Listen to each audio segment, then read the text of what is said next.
Hey South Hills, at the beginning of 2023, we made the decision to switch from a calendar budget year to a fiscal budget year, which means our current budget started January 1st and will end June 30th. Since that time, we've been regularly updating you with the status of our budget. As many of you know, we set an offering budget of $2,314,482 for the fiscal year, with the goal of funding properties, our services, our South Hills staff, our community outreach, and of course, supporting our mission to lead unchurched people to Jesus. I'm excited to report that year to date, we have brought in $1,429,095.02. That puts us on track to meet our budget goals by June 30th. So our remaining number is $885,386.98. If we continue to do what we're doing on our weekly budget, we will accomplish that goal by the end of the fiscal year. I want to personally say thank you, church.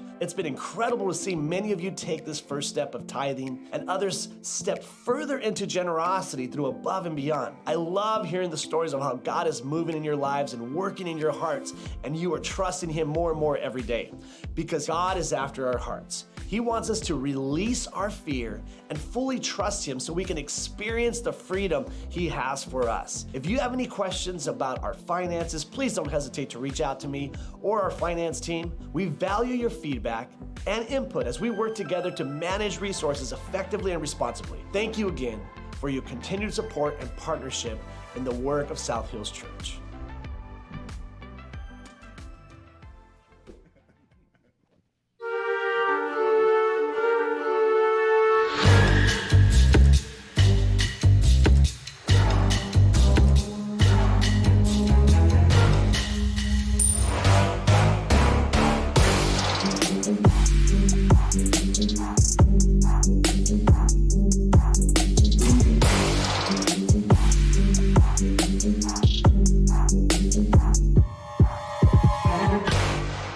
Good morning.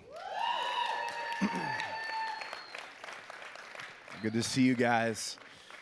My name is Adam, if I haven't got a chance to meet you, and I'm the campus pastor here at our Corona campus. And today we are going to bring to a close the series that we've been in since the week after Easter called Not Interested, where we're talking about 3 reasons rational people reject Christianity. And sort of the idea behind this series is that we all know people that don't want to have anything to do with Christ or Christianity or church. Maybe even some of us, we don't want to admit that we're Christians at times because we know that there's a reputation that comes with that title that might not fully represent who we want to be or who we see ourselves or even what we see following Jesus to be about. And so we just made the decision to tackle these critiques head on, to talk about what about them is valid, what about them we need to admit to ourselves might have a pretty significant grain of truth to them, and talk about what it really means to follow Jesus, what Christianity meant in the mind of Christ and not necessarily in the mind of our culture, to talk about the difference between those two perceptions and maybe what we can do to sort of restore our movement to what it was initially meant to be. And so the first week we talked about the critique that Christianity breeds ignorant people who use the Bible to avoid reason. And then last week we talked about the critique that Christianity punishes anyone who thinks differently or asks difficult questions. And this week we're going to tackle this third concern, that Christianity makes people more arrogant, selfish, and vengeful, not less. And so I want to encourage you today to take some notes, write some things down. Maybe you've been coming to church for a long time here. Maybe today is your first time. Maybe you don't consider yourself a Christian. You're like, these are actually the reasons, just FYI. I think there's some things today that you can take away. And at the very least, I think and hope that you take something away that spawns a conversation or a discussion, an open dialogue about what should we do about these things, and how do we move forward as a people. And so if you are taking notes, the title of my message today is, I don't think it's working. I don't think it's working. You ever had somebody try and sell you on something that they're doing that they think you should do? even though you're pretty sure that it's not even working for them. Anybody ever had this experience before? They're like hard selling you and you're like, I don't really know. Maybe it was a diet, and they're not really losing weight. Maybe it was a parenting technique and you're like, I don't like your kids. You know what I mean? Maybe it was, a centering practice and you're like, you're not centered, okay? This has happened to me multiple times. And, maybe if it's happened to you, they said something when they're trying to sell you of like, oh man, I feel so much better. I really feel like I'm improving. And in your mind, you're like, I'm glad you feel better because you don't seem better, okay? You seem the same. You maybe even seem worse. I had this didn't happen that long ago. I had this guy that I bumped into in a parking lot, and he was like, oh man, he wanted to talk to me and knew I was a pastor, and he told me like, oh yeah, man, I've been doing this this new thing. I take these like meditation walks, and they've really, really helped me and really calmed me down and really have helped me with my anger issues. And I just almost feel like that stuff is in the rearview mirror. I've really tackled it. And he's like, you should try it. You should try these things, man, because they're game changing. And what he didn't know was that before we got to the parking lot, I actually was only a couple car lengths behind him most of the way there. And I saw him yell at and flip off an old lady with a walker in a crosswalk. Like fully take the time to roll down his window, flip her off, and scream at her out the window. And then, seriously, not 10 minutes later, we actually got into this parking lot of where we were both happened to be going. And he was just like, yeah, man, I think it's really helped. And I was just like, in my head, I'm like, I'm not sure it's working. I don't know. I don't know what improvement looks like. I mean, if this is improvement, I don't want to know what you were like before. Would you jump out of the car and just punch the lady? Like, what is this an improvement on top of? Like, it made me scared for him and his family and friends and virtually everyone I know that knows him. And here's why when we have interactions like this, these people can't sell us, because we know, or at least we think, like there is no sense working at something that doesn't work. Why do I want to invest effort into something that isn't actually going to pan out or get me any sort of results? Why would I want to try your diet if you're not losing weight on it? Doesn't make sense. Why would I want your investment tips if they made you bankrupt? Logically, doesn't make any sense. Why would I want your marriage advice if you have never had a successful relationship? And most of our conversations revolve around you talking about how you hate being married. It doesn't make any sense.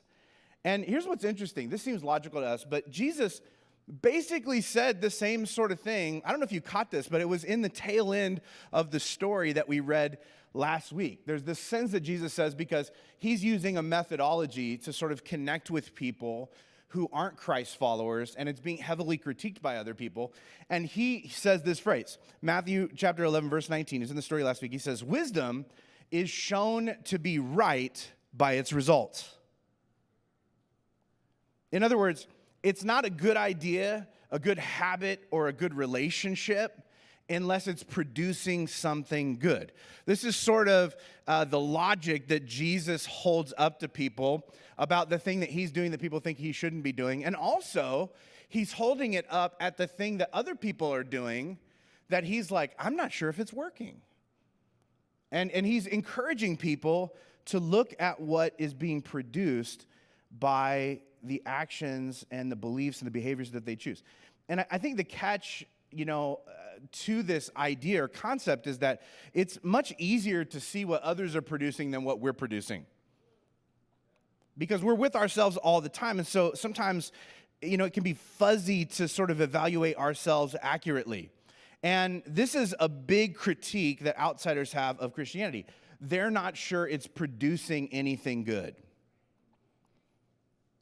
Like in their minds, in the minds of the non-Christians that are looking at Christianity from the outside, if the goal is to become more Christ-like, many Christians don't seem to be making much progress.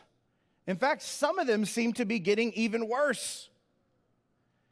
And this is what they wonder, a very logical question. Why would I want to be a Christian if most of the Christians I know are people that I don't like, would never want to be? That's a great question. And what kind of person is it that these people don't like and wouldn't want to be? This is how Christians are perceived by outsiders. Buckle up, okay? Vicious, cruel, monstrous, judgmental, and narrow-minded. People who say one thing and do another, who don't practice what they preach and are just as self-centered, petty, and materialistic as everyone they argue with or attack. They're people who, despite regularly ranting about morality, are willing to do whatever it takes to get their own way and get ahead. And sadly, widespread research and surveys actually prove that this is not just a handful of people, that this is sort of a widespread observation. One survey that I read, which was, over the course, it was basically spread out over the United States, hundreds of thousands of people being surveyed, that demonstrated that when it comes to daily choices, actions, and attitudes, there's next to no difference between Christians and everyone else. Think about that for a minute. The way people work, the way people spend their money, the way people talk, the way people view relationships, no difference. One Christian organization put up these billboards asking people to describe Christians with one word. And there was a text number that they could text in. And here are the top responses, which I've intentionally chosen not to edit. This is what they said. These are the top ones. Hateful, gullible, judgmental, hypocritical, forgiven, and shitty. And I chose not to edit this list because I think that these words are chosen for the fact that they're abrasive. And I think it ought to make us feel as uncomfortable as it's intended to.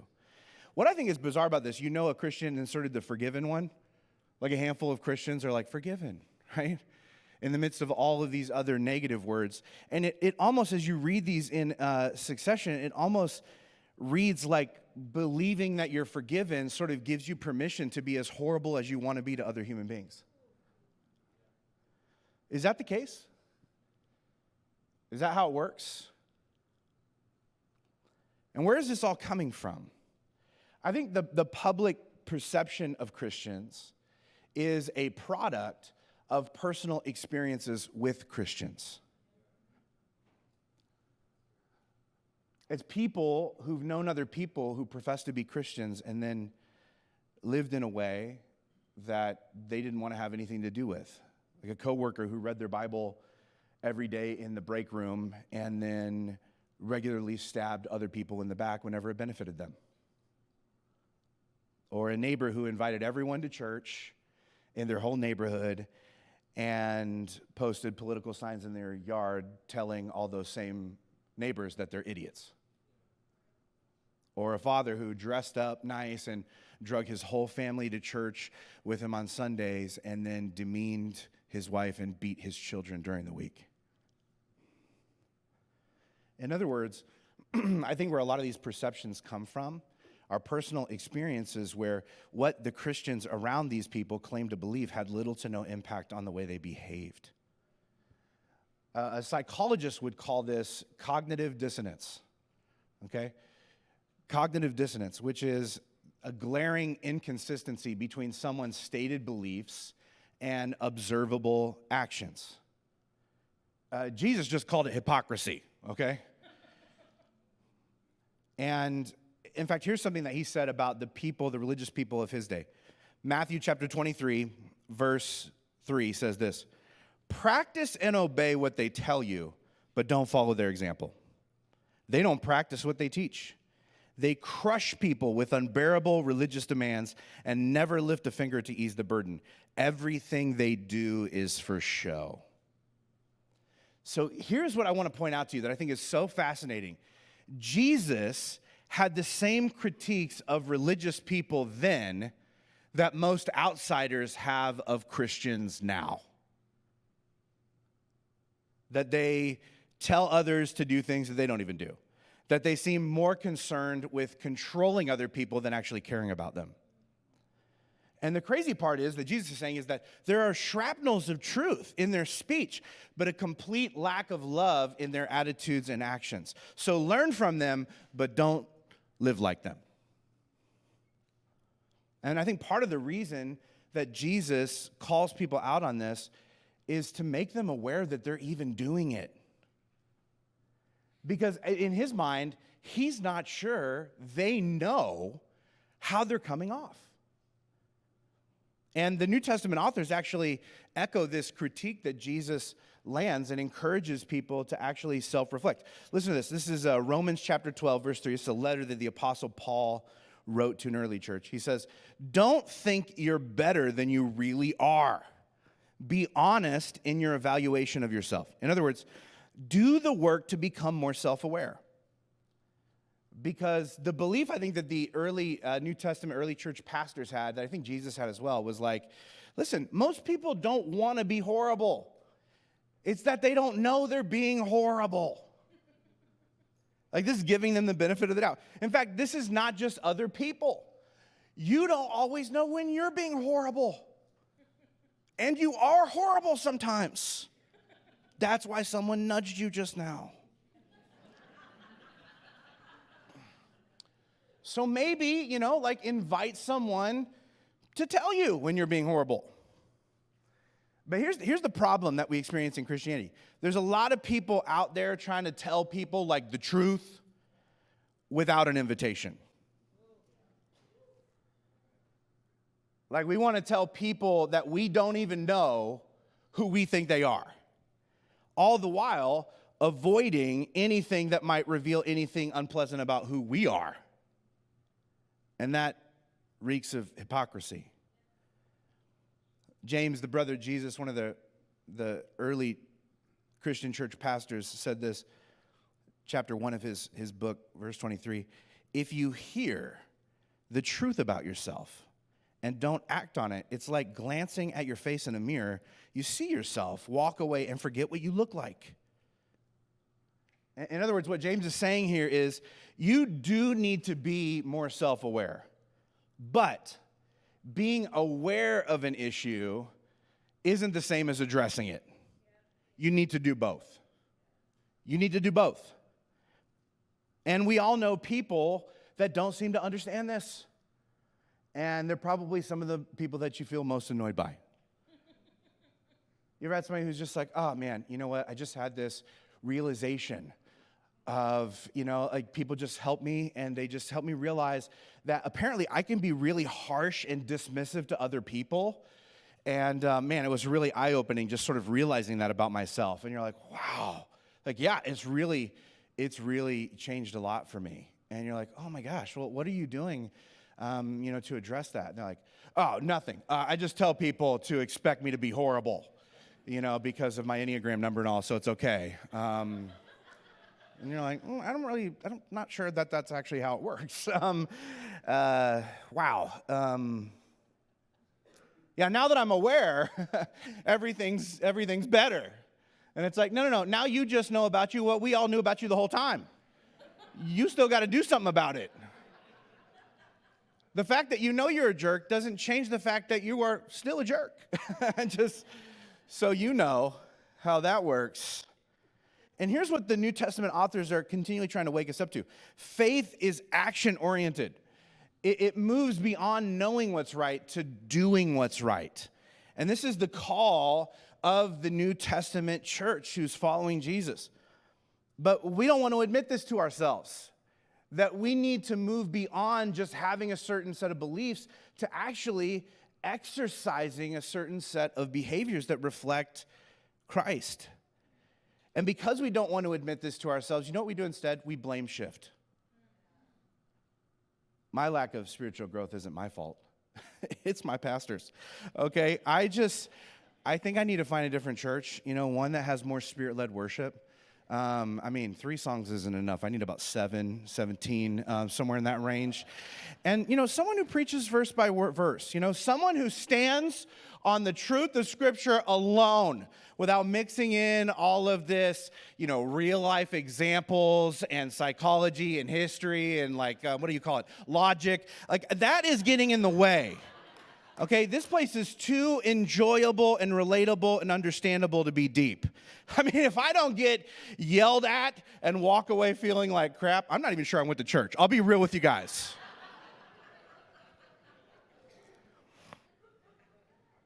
That's almost verbatim something I've been told before, just FYI.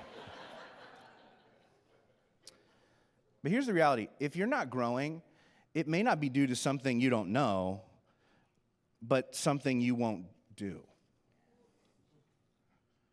Jesus said this, Matthew chapter 7.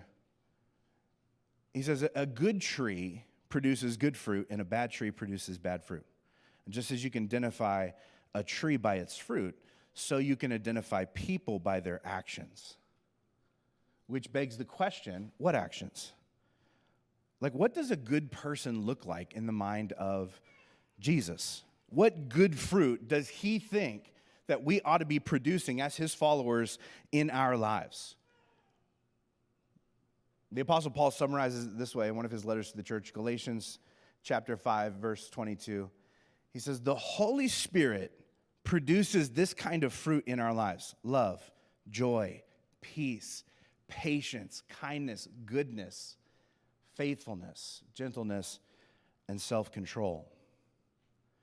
In other words, what he is getting at is a true Christian becomes more humble, selfless, and merciful as they grow in relationship to Jesus. Being a Christian ought to mean that you are more and more defined by these traits, these fruits of the Spirit, year after year. But in order for these good traits to multiply and grow in your life, any attitude or action that hinders them has to continually be cut away. And that's the part we want to downplay. Jesus said it this way, John chapter 15, verse 1, he says, I am the vine and my Father is the gardener. He cuts off every branch that doesn't produce fruit and prunes the branches that do, so they'll produce even more. Those who remain in me and I in them will produce much fruit. The fruit of the Spirit in your life is proof that you are my true disciples. It brings great glory to my Father, and you will be filled with joy. This is my commandment, my non-negotiable. Love each other in the same way I've loved you. Now, when we read this, it sounds like really, really positive. But here's the reality. I just want to be clear with you. Pruning is painful. Pruning is painful. Sit with this metaphor for a minute. Imagine that a way of thinking or doing has so grafted itself onto your being that the only way to be free from it is to slice into you, to cut it out and kill it. That's abrasive. That's what Jesus is advocating. And it's painful because it can feel like you're dying. And the reason it feels like you're dying is because part of you actually is. Jesus likened it to crucifixion. That's how brutally invasive he saw this sort of self-inflicted soul surgery, that it feels like a crucifixion. Jesus says this in Luke chapter 9, verse 23, if any of you wants to be my follower, you must give up your own way, take up your cross daily, and follow me.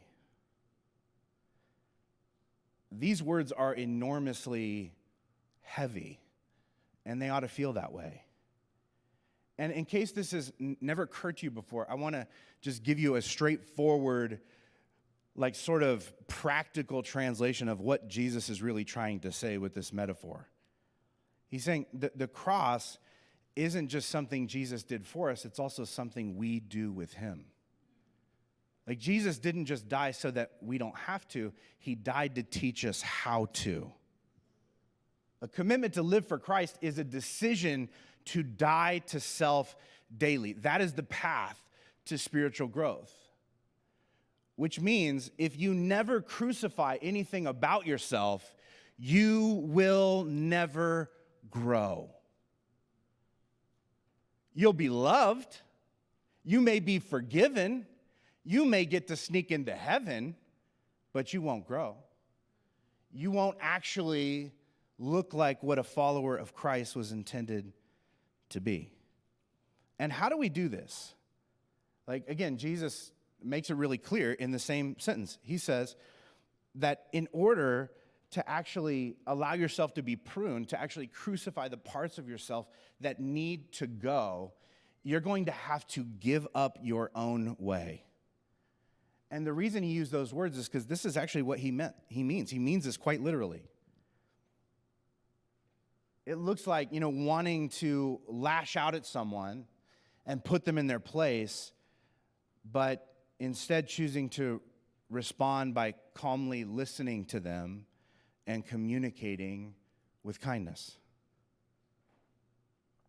It's wanting to force someone to do what you want them to do right now, but instead choosing to give them the freedom to find their way with Christ at their pace.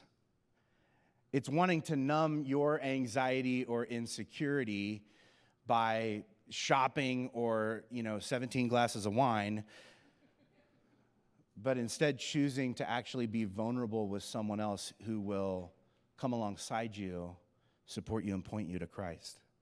It's wanting to exit any situation that feels a little bit uncomfortable the second it feels uncomfortable, but instead choosing to lean on God to keep your commitments and see things through. And maybe you're realizing, as I just give a couple examples of which I could give millions, pruning isn't pleasant. And it's not pleasant because selfish desires don't die quietly. And this is why I would rather prune you than allow you to prune me. I think most Christians aren't opposed to crucifixion. They're just more interested in crucifying others than themselves.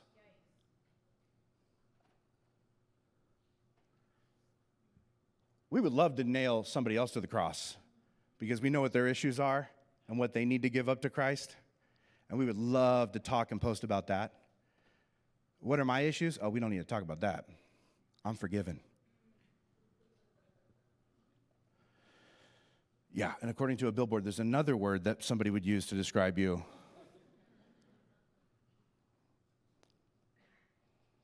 Notice that Jesus tells his followers to take up their own cross. In other words, it's not forced upon them by other people.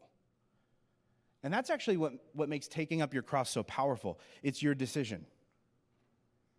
It's you electively deciding to do it to yourself. It's willingly laying down your own wants for the sake of something higher. Because here's the reality. Maybe nobody's told you this before. You could do whatever you want to. You really can. You are free to do whatever you want. I tell my kids this, and it shocks them every time. Like, do I have to do this? I'm like, no, you can do whatever you want to. Well, I can't kill someone. I'm like, yeah, you can. I mean, you can go to prison for the rest of your life, but you can do whatever you want to. And then what you also must do is deal with the consequences of the choices of your freedom. You can do whatever you want to. And in fact, like the New Testament authors don't deny this, but they warn us about it as well. Galatians chapter 5, verse 13, again, the Apostle Paul says this: you've been called to live in freedom. In other words, you can do whatever you want. But don't use your freedom to satisfy your sinful nature. Instead, use your freedom to serve one another in love. In other words, and you've heard this before, right? This is a biblical concept. Just because you can doesn't mean you should. And I think there's a sort of a cultural or values-based breakdown here. Like modern Westerners, we tend to think of freedom as freedom from, okay? Which is the ability to do whatever you want to do. But the Bible's ancient Eastern writers, they talk more about freedom for, which is the ability to choose not to do everything you could do for the sake of something bigger than you. And this is what they held up as really the most godly thing you could do, is to say no to yourself for the sake of someone else. This is the choice to willingly submit yourself to the relational constraints of love. This is the way of Jesus. The relational constraints of love mean that although you could do and can do whatever you want to do, like doing everything you want to do has a way of isolating you from the relationships that you most desperately desire. I can, in my marriage, do whatever I want to do. And some of those things come with the consequence of receiving divorce papers. It ends the relationship. Some things that I could do aren't worth doing because of what they cost relationally. You can do whatever you want to do. And some of those things will cost you the respect of your children. They'll cost you, like, your job. They'll cost you time in prison. Everything comes at a price. And here's my question for you. What is it that you won't do to show God's love to someone around you? Like, are there things in your life that are off limits to Jesus? You're just like, I mean, Jesus, you can just say whatever you want. I'm here to follow you in most areas. Like, are there things that you are just not willing to crucify, even if Jesus lovingly confronted you about that thing specifically? I read a lot of history, and there's this story that I read recently of the Knights Templar. And the legend has it that these sort of self-declared Jesus warriors, that they were baptized before they went into battle. But as they were dunked under the water, they held their hand up, holding their sword above the waters of baptism, as if to say, Jesus, you can have all of me, except this. God, renew all of me, save all of me. God, I submit everything to you, except my thirst for violence, except my need to always be right, except my search for my own glory and justification. These things, God, I'm afraid I can't give you access to, but definitely save the rest of me for sure. And the reason I bring this up is, isn't this all of us? Isn't this what we all do? Like, I feel like we're like, oh, I want to be baptized and cleansed and rescued. I want to follow Jesus. But I feel like all of us, as we're being dunked down, we're like holding something up. And I wonder, like, what is the thing that you were holding and let hover just above the waters of baptism in your own life? In other words, like, to be real straightforward, what might you need to let go of to look more like Jesus? Maybe it's what you do with your money. Maybe it's a particular political stance. Maybe it's the demands you place on other people. Maybe it's your fear of trust. Maybe it's the negative coping mechanisms that you inherited from somebody else. Maybe it's the false confidence that you project. Maybe it's the thing that you secretly do just to sort of survive the day. And maybe you're not aware of how that attitude or action is actually affecting other people. Maybe like the people in Jesus' day, like you can't see how unloving it's made you. You're not aware of the hypocrite it's turned you into, and that outsiders look at this issue in your life as proof that Christianity does not work. And Jesus is trying to describe what it is to be a Christian, and sort of in summation, like how people would be able to identify Christians. He says this in John chapter 13, verse 35, your love for one another will prove to the world that you are my disciples. In other words, if people look at your life and there's not all that much love-oriented action in service of others who are not like you, you've got a lot more to crucify in you. Because the truth is, no matter how much you want to avoid it or deny it, you can't love your neighbor fully without saying no to yourself occasionally. And in fact, it's so occasional that Jesus says it's daily. daily. You see, Christianity is not an evacuation plan to heaven. It's a transformation plan for earth. It's one built on a strategy to help people become loving human beings who build loving societies and follow the loving example of Jesus. And here's the question I have for you. Is that obvious to anyone observing your life? If someone was asked to describe what a Christian looks like by looking at you, what would they say? Would they be able to stumble anywhere close to this definition? Forged in the teachings of Jesus and the New Testament authors? Or would they come up with a bunch of words, some of which you're not even sure should be said in church? Some of which are horribly negative. Some of which, if you're willing to be honest, are not things you want to be or be around. This right here, this is what we're here to do. And the question is this what you're doing? Because if this is not what you have made your life about, you may get to go to heaven. You may be saved, but you are not allowing Jesus to sanctify you. You are not following Christ. I think maybe it's not that Christianity doesn't work. Maybe it's that you are unwilling to let it do its work on you. Maybe you are unwilling to embrace the pain of pruning. Maybe there are things that you just said, I'm not willing to crucify this.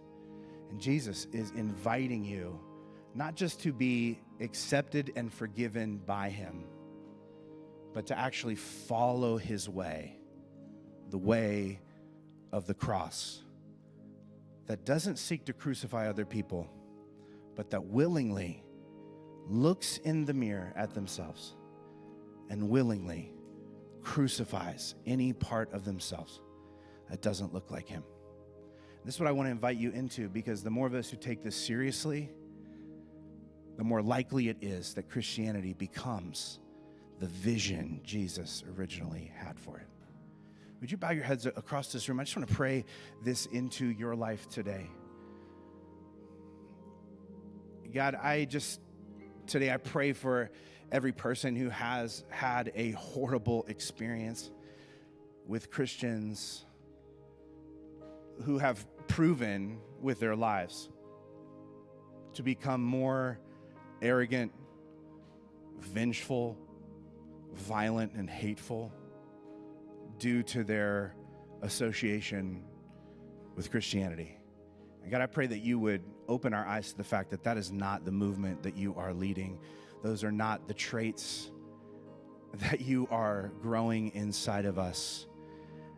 And God, I pray that there would be a submission to your Spirit, a willingness to invite into our lives the painful pruning process of cutting away from us the stuff that does not look like you, that does not submit to you.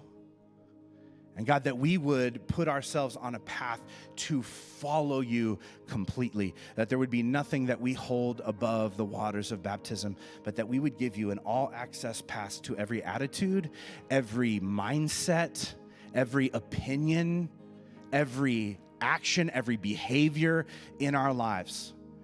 That everything is up for grabs if you're the one doing the grabbing. And God, I pray that you would do your work on us so that we can do the work that we are meant to do here on earth on your behalf.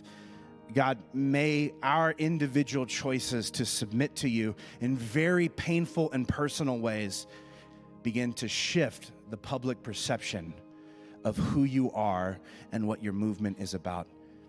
May others' experiences with us change their expectations of you.